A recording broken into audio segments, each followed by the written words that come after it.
Hello and welcome to the final part of the Spikeout complete playthrough on the original arcade hardware. If this is your first time joining me for this video series, this is actually Spikeout Digital Battle Online being played on the original Sega Model 3 Step 2.1 arcade board released in 1998. This board, of course, consists of the Sega Model 3 board, along with a digital soundboard too that plays this pretty amazing sounding digital music in the background. That all gets mixed together so you hear the resulting sound you hear. Now, the only problem I came up with here, which I've actually seen other videos and I think they were actually running on emulators or something, is that everything sounds fine as far as you can tell here, but the problem is, when it comes to the boss, maybe about 10 minutes into this video, he has this like long talking line, and you can't understand what he says at all. And the other videos I've seen, the same problem. So I'm guessing either A, the emulator, they don't have the mix right, or B, maybe that's just how this game is, the music just tends to be very loud. But what's really silly about that part of the boss fight is, when he's talking to you, there should be like no music or very quiet music. But what I've gone and done is I connected the actual arcade board, which is actually sitting to the left of me right now, and I went into the sound test and re-recorded all of his lines, the ones that he does before the boss fight, and then I dubbed them over what you'll actually end up seeing in this video. And on top of that, I actually made subtitles. So just in case, you'll absolutely know what this guy is saying in this one speaking part of this whole game. And just like in the previous part, these guys with the big sticks here, you can't knock these sticks out of their hands. They're perma weapons, as I like to call them. They'll get knocked down as many times as possible, and they'll always get up with the weapons. The same thing with the guy with the tonfas here. He will always have his tonfa sticks as long as he's not dead. And I definitely like the vocal soundtrack here of the opera level. This is like your big opera theater. And it's a really cool level, if you ask me. Although I can honestly say, if I had to pick a level, it would have to either be Diesel Town or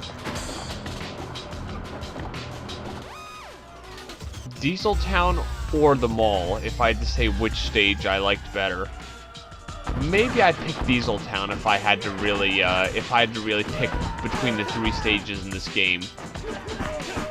And now, just like I had mentioned in just about every other video here, the guy with the yellow life is the boss. Anyone else with green life, they're just a regular enemy. So it's like that George Washington looking guy, if you can see him. I think he's the one with the blue shirt there. No, he's the little dude with the Actually, I think there are a few bosses in this part. Because if I recall correctly, I don't just defeat one guy. Yeah, you'll see this guy has a life bar as well, and yeah, there's 3 bosses, I remember now. When you saw the, here comes the boss, they showed 3 different guys running towards you. So, they are the boss. Which, when you really think about it, it's actually kind of funny. It really should be called, really should be in some of these levels, here comes the bosses, instead of the boss. But I guess they just did it that way to simplify it. So it's basically the 2 guys with the blue shirts and the dude with like the stick there. Those are the boss.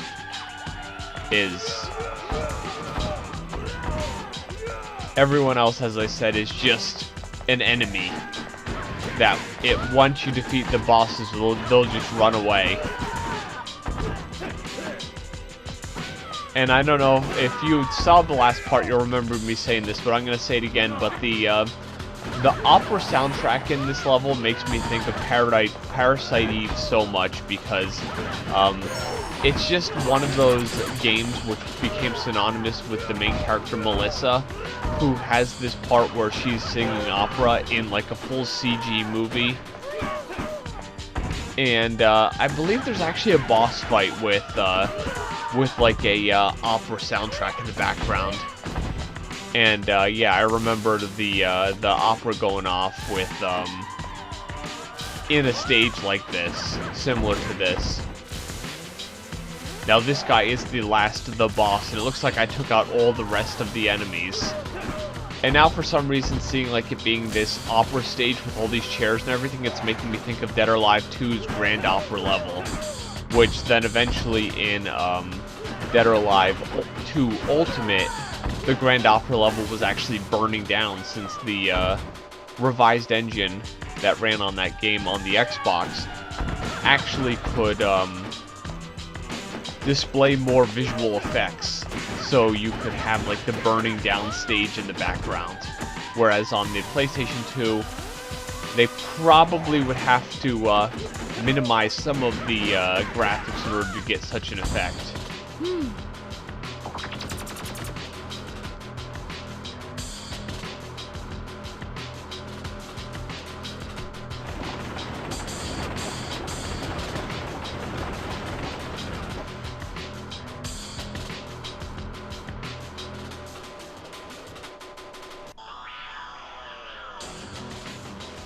So what happens is your opera stage kind of turns into hell, and there's all these weird Grim Reaper guys, which only one of these guys is the actual boss. He's that guy with the giant scythe there. He looks fairly similar to the rest of them, except he kind of goes up in the air and twirls around. Whereas physically, he kind of is just one of them with a different weapon. And since there's really so many of them, that makes this boss fight a bit more annoying, and it takes a bit longer to actually get through this. So, I know I may make mention of that in like just about all of my arcade and MAME review videos, but I've never really been a fan of like when you face like this really crazy boss guy with all these crazy moves, and then all of his cronies have to jump in and get in on the fun, if you will. So you're like desperately trying to hit the boss, but then your character is attacking all the other enemies, and beating them in most of these beat-em-up games makes absolutely no difference. Defeating the boss is what completes the stage. But you know, all his henchmen have to add in their 2 cents, if you will. And that's one thing that was actually quite impressive about this game, that you can have like 5, 6, 7 enemies and your character all on the screen at the same time. And of course, when you're talking of 2 to 4 linked boards, that's having anywhere from 2 to 4 main characters along with that many enemies, that actually is pretty impressive, especially for 1998. I could remember a couple years later we had WWF Royal Rumble, and I think the big deal there was that you could have 9 wrestlers in the ring at once.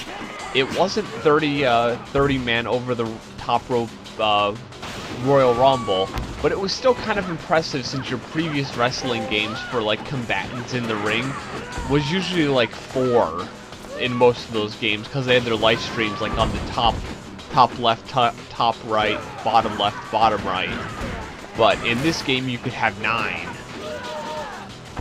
But as I said, considering how big some of the areas in this game are, and how many unique characters could all be in the stage at once, when you really think about it graphically, this is quite impressive.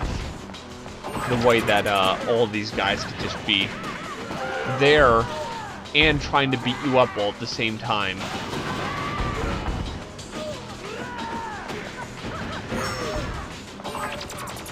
And you'll notice when the special attacks run out, it just blinks empty there. And now this is kind of like your sub-boss fight. After this sub-boss fight is when the the big boss guy will, like, confront you, which I'm guessing there's probably a story behind this, but there's no, like, actual intro scene that tells you the story. And from what I can understand, I actually have seen it on the emulator, and Spikeout Final Edition, the only big differences I've seen, I've heard there's some balance tweaks. Some of the bosses have been tweaked a little bit, and depending on who you ask, some people say that the bosses are a little bit harder, some people say that they're a little bit easier. And some of the dialogue or the samples, I've been told, have been added as well. And the intro changed too, which I'm sure if you go online and you search Spikeout Final Edition, you'll see what the intro to that game looks like. It's the same music, but it's more of like an intro showing all the characters doing various things. But honestly, I saw it a couple times. I can say I like the intro to this game just a little bit better. And that's the final regular area. And in just a few minutes here, we will see the boss. And of course, I will let you listen to his dialogue that I have painstakingly dubbed back in here for you. So take a look.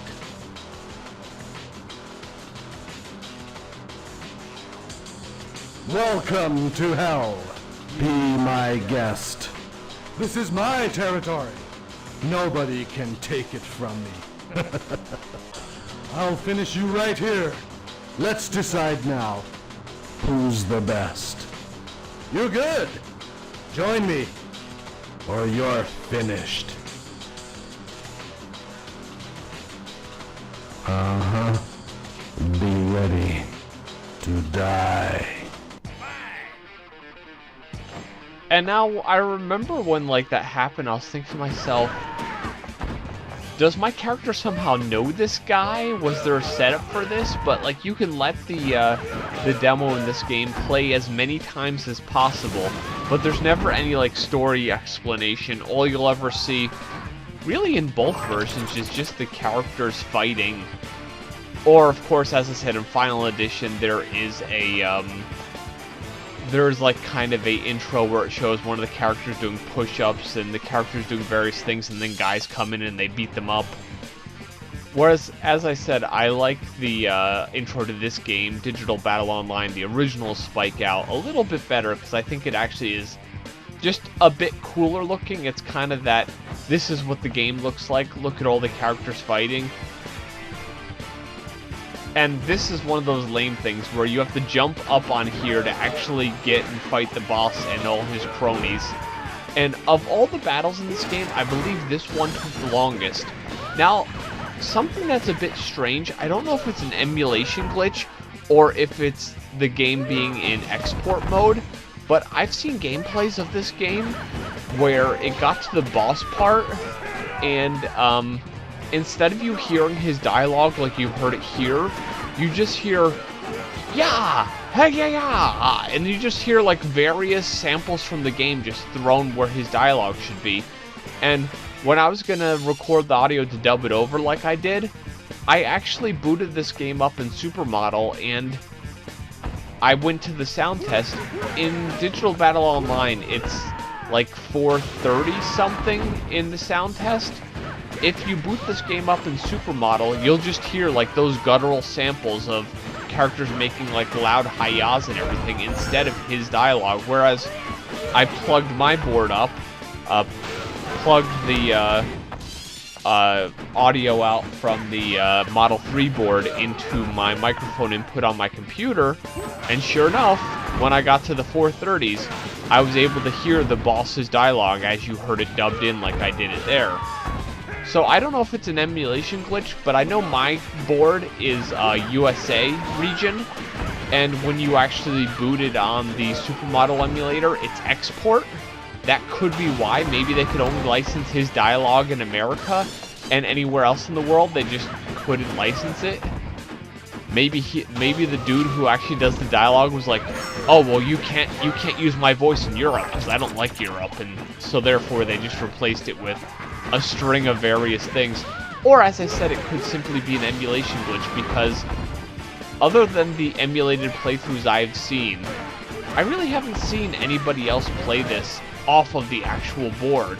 And Digital Battle Online, at the moment of recording this, which is May 14th of 2017, has a bit of emulation glitches. Final Edition works okay, but this game in Supermodel has some problems. So I don't know if that whole dialogue thing is a problem, or if it's just the export version of the game. Oh, and another thing I noticed is in a few of the gameplays I saw where they use the emulator, but of course nobody makes mention they're using an emulator anymore. There's like a glitched up looking truck in the beginning. That's how you know it's Final Edition running on an emulator, whereas Spikeout Digital Battle Online does not do that. At least my copy of it, when I boot it up, it doesn't display garbage graphics and then get into the game like that. But for all I know, since I don't have Final Edition, it could possibly even do that on a real board. And just like the Grim Reaper battle, and there's more of those Grim Reaper guys, this is another one of those fights where you just have all these guys fighting you, and then you have this boss who's actually pretty strong, and he's actually beating you up too. And now I know I've made mention of this in the first video of this series, but of course this is the final one. This is like the last word I will have for now on this game. I may make more videos of Spikeout Digital Battle Online in the future, but of course I make no promises at this point. But the games that came after this were Spiker's Battle, which is kind of like a fighting game where you have best of 3 rounds, and it's like you versus 1 to 3 enemies. And it's the same characters from this game. So that's like kind of part of the Spikeout series, if you will. And then there was another game called Slashout, which is kind of like Spikeout, but it takes place in a medieval fantasy setting, and you all have weapons instead of punches and everything. Now, those 2 other games in the Spikeout series, I do plan to make videos of at some point. And of course, if you're watching this like 5 years in the future, I'm sure I probably already have videos, and they have their own playlists. Or, of course, YouTube might not exist and nobody's watching videos anymore, but who knows? I do plan to make videos in those games, but I know with Slashout, at least, it's going to be like this game where it's split into pieces, so I know a whole Slashout game through will take several minutes, at least an hour or 2, just like this game, to get through. But that's another game I hope to bring to you, and that's on Sega Naomi Cart, and I know there is a GD-ROM as well. But I'm pretty sure Spiker's Battle, I could be wrong, is only GD-ROM. But yeah, this is going to take care of Mr. Boss Guy here.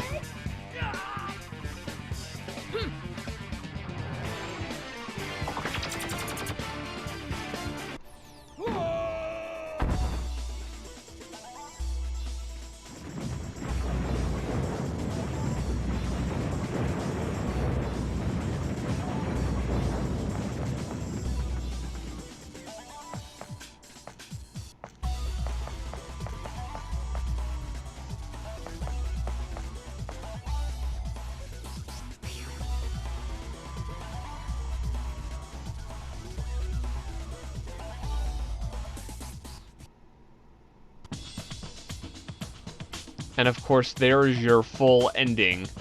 Basically, the whole stage thing fell apart and you just ran out of the theater, and that's how it ends. And if you see that little character there in the credit sequence here, that's Spike Jr. The character that the bigger character you see, who usually has him on his back until an enemy knocks him down, and then Spike Jr. will fall off his back and then start mimicking his moves. That guy is called Spike. And of course, the full sequel to this game, which was Xbox exclusive, was Spikeout Battle Street. And I know I probably made mention of this in every part of this video, but I've had people tell me that, oh, that Spikeout Digital Battle Online game made it to Xbox as Spikeout Battle Street, but in that game, you actually play as a grown-up Spike Jr. You don't play as Spike. You play as, like, characters who came afterwards, because this is the game that takes place after Spikeout Digital Battle Online. So it is the true sequel, because it's like, in the timeline, it takes place much later, because if he's a little kid here, and then he's a full-grown man there. So if you look at the cover of Spikeout Battle Street, that guy on the front cover, that's Spike Jr. But yeah, Spikeout, it's a great game. If you have multiple boards to hook up, by all means. If you can only play it on your own, it's still a fun experience, and I really recommend it if you have an arcade, or of course you have an arcade board, or even an emulator to play it on. Spikeout is just a very fun game, and it should be enjoyed by everyone. Well, this has been another long Game Nexus full gameplay, and I shall see you later. Bye.